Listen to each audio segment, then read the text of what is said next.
Pemirsa, Indonesia mencetak sejarah baru di sektor energi. Dengan memanfaatkan potensi sumber daya alam, Indonesia berhasil mengimplementasi energi baru terbarukan, yakni biodiesel 50% dengan campuran minyak sawit atau B50. Presiden Prabowo Subianto resmi meluncurkan BBM jenis B50 atau biodiesel campuran minyak sawit 50%. Implementasi B50 ini merupakan keberlanjutan inovasi B40 yang berbasis komoditas kelapa sawit. Presiden menegaskan hadirnya B50 bisa mengurangi ketergantungan impor solar yang selama ini dilakukan. Selain itu, B50 merupakan langkah strategis pemerintah dalam mewujudkan ketahanan energi yang berasal dari komoditas unggulan dalam negeri. Presiden berharap B50 menjadi kekuatan ketahanan energi dalam negeri secara mandiri agar upaya impor bahan bakar terutama solar bisa dihentikan. Selain itu, dengan pemanfaatan B50 berbasis kelapa sawit diharapkan berdampak besar terhadap keberlangsungan produktivitas dan kesejahteraan petani sawit di seluruh daerah.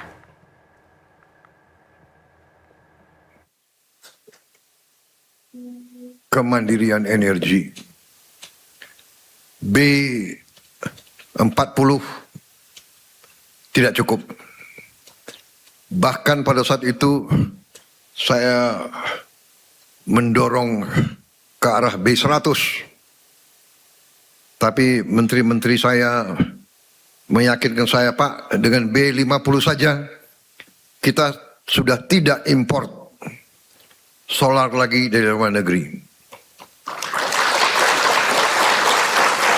Usai polisi menggeledah kafe The Clan terkait dugaan korupsi dan tindak pidana pencucian uang, rumah diduga milik Jaksa Agung Muda Bidang Tindak Pidana Khusus Kejaksaan Agung Febri Ardiansyah di Kebayoran Baru, Jakarta Selatan sempat dijaga ketat personil TNI pada Rabu malam.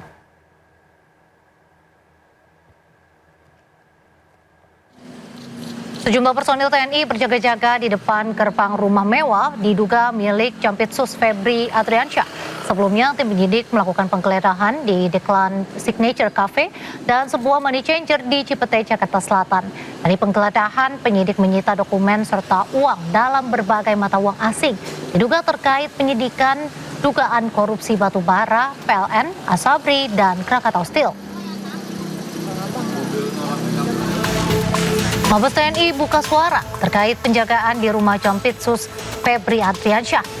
Menurut Kapuspen TNI Brigjen Muhammad Nas, pengamanan dilakukan atas permintaan kejaksaan sesuai dengan ketentuan yang berlaku tentang perlindungan jaksa. Kapuspen TNI juga menyebut bahwa pengamanan tidak berkaitan dengan isu saat ini dan penggeledahan di sejumlah lokasi merupakan wewenang Polri.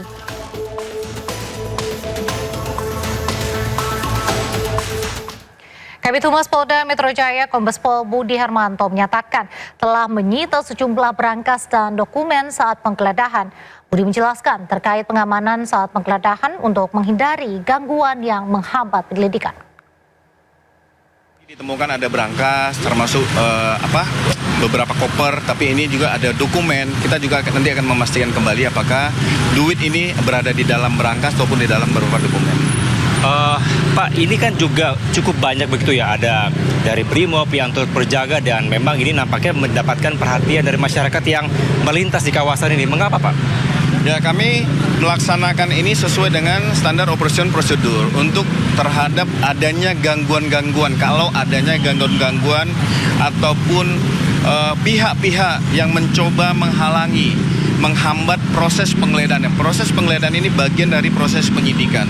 Dan kami sampaikan bahwa ada suatu ketentuan perundang-undangan di pasal 21 Undang-Undang Tindak Pidana Korupsi bahwa orang yang menghalang-halangi dapat dipidana melalui proses tersebut. Presiden ke-7 RI Joko Widodo merespon putusan pra-peradilan yang dimenangkan Roy Suryo. Sementara terkait sidang pokok perkara, Jokowi menegaskan bahwa dirinya siap menghadiri persidangan jika diminta serta akan menunjukkan ijazahnya.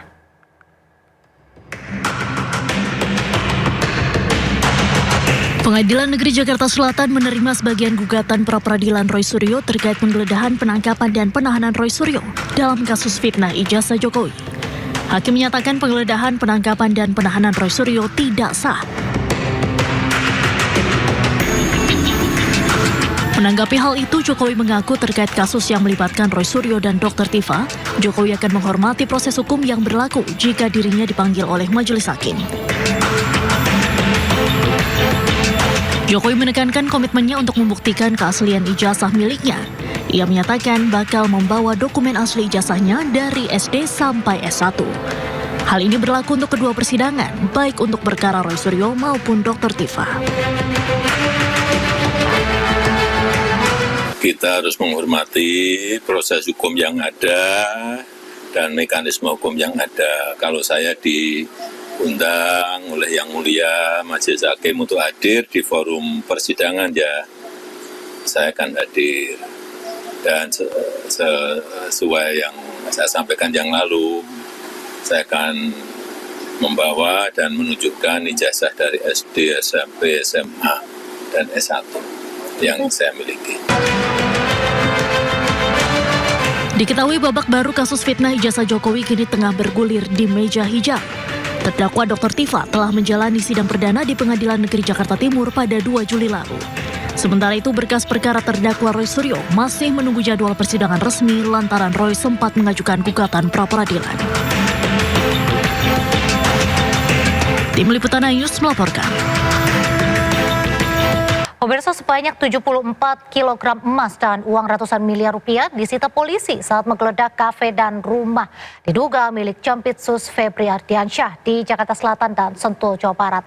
Penggeledahan terkait dugaan korupsi batu bara, PLN, Asabri, dan Krakatau Steel.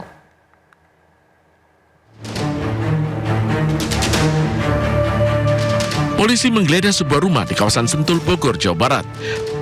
Penggeledahan ini terkait penyelidikan kasus korupsi batu bara, PLN, Asabri, dan PT Krakatau Steel. Polisi menyita 74 kg emas, uang 4 juta dolar Amerika, 14 juta dolar Singapura, serta uang sebesar 100 juta rupiah. Estimasi total jika dirupiahkan mencapai 476 miliar rupiah. Assalamualaikum warahmatullahi wabarakatuh. Rekan-rekan media, terima kasih. Saya akan sampaikan update berkaitan hasil penggeledahan rumah di Parahyangan, Blok 2 nomor 2, Bogor. Ditemukan brankas terkunci, setelah dibuka berisi 7 koper. Yang pertama 74 kg emas batangan, kemudian 4.767.300 USD, kemudian 14.083.800 SGD, kemudian 100 juta rupiah. Estimasi total dalam rupiah senilai 476 miliar. Kemudian kita juga telah melakukan penyitaan beberapa dokumen-dokumen termasuk handphone, kemudian beberapa foto keluarga yang diduga pemilik rumah dan pemilik barang dalam brankas. Selanjutnya barang bukti akan kita lakukan penyitaan. Saya kira itu. Terima kasih. Ini sebenarnya rumah siapa, Pak? Itu masih dalam proses pendalaman oleh penyidik. Tapi apakah sudah ada yang ditangkap? Sampai saat ini masih pada proses untuk penggeledahan, kemudian beberapa pembuktian. Waktu itu belum ada yang ditangkap, Pak? Belum, masih nunggu. Terkait penggeledahan ini terkait kasusnya, Tadi sudah dijelaskan, tapi secara detail akan kita sampaikan setelah seluruhnya proses penyidikan dilakukan. Ini selanjutnya ini penggeledahan yang dimana lagi, Pak? Tentu teknis ya. Saya kira itu. Terima kasih. Hasil temuan ini berasal dari brankas yang berada di balik dinding. Sebelumnya, penyidik Kortas Tipikor Mabes Polri juga menggeledah sebuah restoran The Clan dan Money Changer di Cipete, Jakarta Selatan. Penggeledahan ini terkait kasus korupsi batu bara, PLN, Asabri, dan Krakatau Steel. Dari dalam restoran The Clan, penyidik menyita uang pecahan dolar Amerika Serikat dan Singapura senilai 60 miliar rupiah. Sementara dari tempat penukaran uang atau money changer, penyidik Kortas Tipikor Mabes Polri menyita uang senilai 7,2 miliar rupiah. Bersama 3 orang saksi, tumpukan uang tersebut kemudian dibawa penyidik ke Polda Metro Jaya sebagai alat bukti. Penyidik membawa 7 koper, 2 box kontainer, dan 1 kardus yang berisi uang dan dokumen. Tim Liputan iNews melaporkan.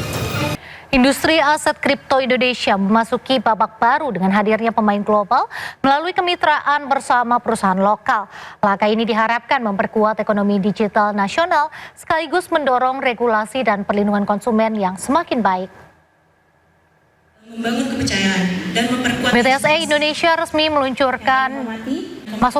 diluncurkan melalui joint venture dengan PT Aset Kripto Internasional sekaligus melakukan rebranding platform NVX.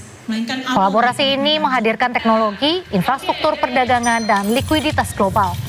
Sementara tim lokal fokus mengembangkan pasar dan pengguna. BTSE Indonesia juga telah mengantongi izin dari Otoritas Jasa Keuangan sebagai pedagang aset keuangan digital. Dengan izin tersebut, layanan deposit, penarikan, dan perdagangan aset kripto dalam rupiah dapat dilakukan sesuai regulasi. Masuknya investasi dan teknologi global menunjukkan meningkatnya kepercayaan terhadap pasar kripto Indonesia. Untuk mendapatkan lisensi ini, kami cukup berusaha untuk mengikuti peraturan-peraturan yang ada, dan pastinya kami mengikuti arahan-arahan dari semua regulator untuk memastikan consumer protection atau perlindungan konsumen tercukupi.